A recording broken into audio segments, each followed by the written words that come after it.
네, 북한 루비콘강을 건너나 사실상 지금 그에 대한 답을 출연자분들께서는 하신 것 같습니다. 루비콘강을 이미 건넜고 실전 배치를 앞두고 있고 사실상의 레드라인을 넘었다. 그래서 우리가 지금 완전히 판이 바뀐 북한과 상대해야 된다. 이렇게도 정리해 볼 수 있을 것 같은데요. 북한에서 지금 핵실험이 상당히 날짜를 봐도 북한의 어떤 의도나 그 정권이 던지고자 하는 메시지 같은 게 있는 것 같아요.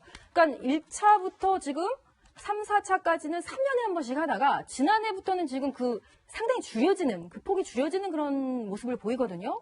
이거는 어떤 메시지입니까? 그것은 그만큼 이제 김정은 정권이 상당히 조급해 있다. 조급해졌다. 이런 예. 걸 말하는데 아까 딱 한 가지 빼놓은 것은 이제 예. 그 수소폭탄의 위력을 다 말씀하셨지만 북한이 오늘 그 조선중앙통신을 통해서 예. 이것은 대량 살상 무기로서의 뿐만 아니라 예. 전략적으로 고공에서 폭파시키면 EMP탄 역할까지 수행할 수 있다. 이 점을 분명히 했는데 예. 이것은 북한이 상당히 우리가 지금 EMP탄 수준이 북한이 어느 정도까지 와 있는가에 대해서 예. 의문을 가지고 있었는데 북한이 EMP탄 수준까지도 지금 거의 도달한 상태에 있다. 이렇게 볼 때 예. 모든 것이 현대화되고 현대전을 준비하고 있는 우리와 예. 재래식 전력을 준비하고 있는 북한과의 전쟁에서 북한이 또 다른 비대칭 전력을 확보했다. 이렇게 봐야 되고 예. 이제 김정은이 서두르는 것은 결국 아까 다 말씀들 하셨지만 이제 문재인 대통령과 이제 한러 정상회담이 곧 있고 그렇죠. 이런 찰나에 9월 9일 우리는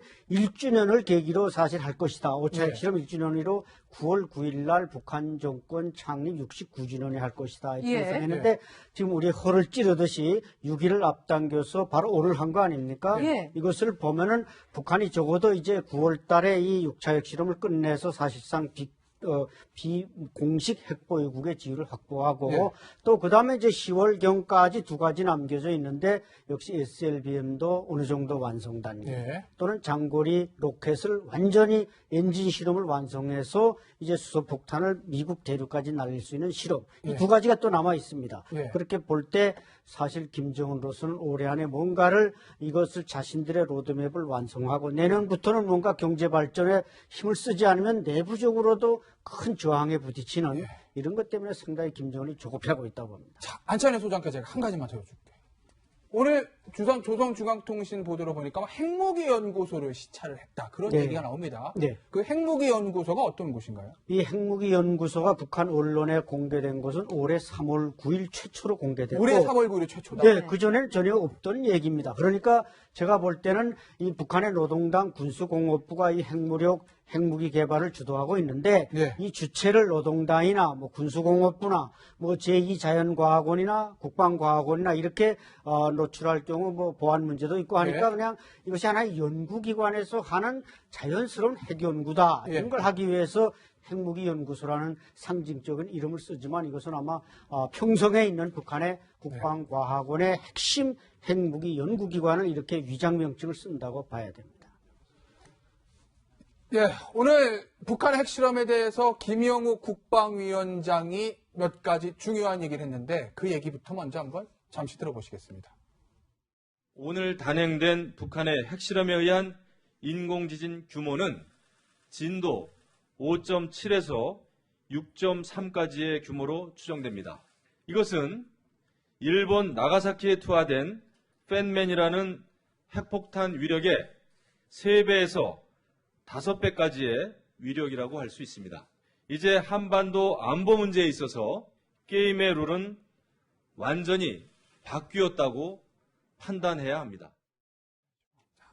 이현종 의원, 네. 게임의 룰은 완전히 바뀌었다고 얘기를 합니다. 그러면 그 게임의 룰이 바뀌었다는 게 우리가 주제로 얘기했던 북이 레드라인을 넘었다는 것과 일맥상통하는 얘기일까요? 그러니까 예전에 노무현 대통령이 미국 가서 네. 아마 이제 그때 정상회담 그렇게 이야기를 한 적은 북한 핵에 대해서 네. 예. 자위용이다. 자위용. 예전에요. 이제 그건 뭐냐면 북한 핵 자체가 본인들의 어떤 자위 어쩔 수 없이 네. 가질 수밖에 없다라고 이제 그동안 인식을 해왔다. 네.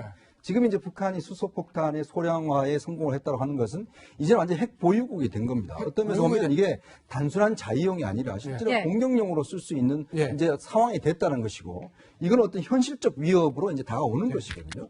지금 왜냐하면 북한이 보면 지난번에도 마찬가지로 일본 열도를 넘어서서 사실은 이제 ICBM 시험을 했지 않습니까? 예. 예. 그렇다면 미국 입장에서 한번 우리가 생각을 해봅니다. 미국 입장. 네. 미국이 그동안 우리나라에 대한 한반도 문제는 그러면 자신들의 피해를 최소화하기 위해서 한반도의 피해와 이걸 어떻게 할 것이냐. 예. 어떻게 할 것이냐. 그러니까 예를 들어서 만약에 직접적인 위협이 된다면 한국을 포기할 수도 있는 네. 극단적인 그런 네. 상황도 예상할 수 네. 있다는 것이죠. 자, 그러면 언제까지나 우리가 미국이 우리를 보호해 줄 것이다. 언제까지? 미국 한미동맹은 여전하다. 이렇게 판단할 것이 아니라 이제 미국은 실질적인 북한의 위협의 대상이 된다고 한다면 언제 보면 코리아 패싱이라는 용어가 현실화될 수도 있는 문제거든요. 그렇다면 이제는 정말 이제 우리가 준비를 해야 되는 단계가 네. 아닌가. 아까 김영우 위원장이 이야기했던 것은 게임 체인저라는 것은 네. 결국 이제 이 문제는 단순히 미국의 문제, 어떤 미국 기지의 문제 이게 아니라 예. 현실적으로 이제 우리의 문제가 됐다라는 점들을 정말 우리 현실적으로 국민도 우리의 인식을 문제가 됐다. 해야 된다고 저는 봅니다.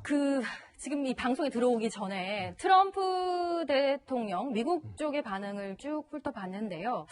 지금 전혀 다른 트럼프의 이제 트위터 얘기는 하고 있고, 미국에서 아직 별로 나온 반응이 없습니다. 물론 새벽 시간이긴 하지만.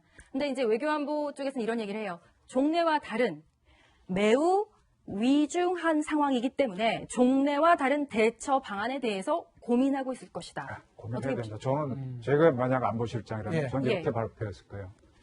지금 북한의 핵무장을 성공시켰고 저렇게 떠들고 있는데 네. 주변국들은 아무도 막아주지 않는다. 아무도 막아주지. 따라서 대한민국은 북한이 핵을 포기하는 날까지 우리도 핵무장을 하겠다. 아, 우리를 막으려면 북한은 핵무장을 막아라. 4강은. 예. 이렇게 던져서 4강을 뛰게 만드는 이런 식으로 나가야 되죠. 그래서 지금 아까 국제정치학 교과서대로 가면 됩니다. 북한의 핵무장을 막으려면 우리가 핵무장을 하지 않으면 안 됩니다. 네. 그다음에 미국의 전술을 갖다 놓는 것 방법은 방법인데 예. 그 사용권을 미군이 갖고 있다면은 우리는 없는 거와 진비했거든요. 그렇게 갈 바에는 차라리 뉴클리어 쉐어링을 해라. 네. 유럽의 나토의 5개 나라가 예. 미국의 핵을 다 뺐어요. 빼니까 뭐라 그러는가 특히 독일이. 독일이요. 자기 라이벌은 영국하고 프랑스인데 여기는 네. 핵무기가 있고 우리는 없지 않느냐. 언젠가 얘네랑도 싸울 수 있는데 우리는 보호할 방법이 없으니까 안 된다. 미국 핵이라도 있어라. 라고 예. 해서 5나라가 연합해갖고 미국 핵을 갖다 놓는데 사용권을 공동으로 갖는 뉴클리어 쉐어링을 한 적이 있어요. 뉴클리어 쉐어. 따라서 전술핵을 미국 걸 갖다 놓는다면은 네. 우리도 사용권을 갖는 네. 뉴클리어 쉐어링을 하자고 미국이 제의한다든지 이렇게 공격적으로 정식장에 발표를 해야지 이게 돌파가 되고 운전자론이 통할 수 있다. 예. 네. 이 말씀을 꼭 드리고 싶습니다. 핵을 머리에 이고 사는 우리 한반도의 정세 지형이 이제 완전히 뒤바뀌었습니다. 여기에 대해서 관련국들은 종래와는 다른 대응 방안을 고민하고 있다고 하는데요. 우리 정부도 지금 촉각 곤두세우고 어떤 대응 방안을 또 운전석에서 밀려나지 않기 위해서는 어떻게 해야 되는지 정말 고민해야 될 때인 것 같습니다.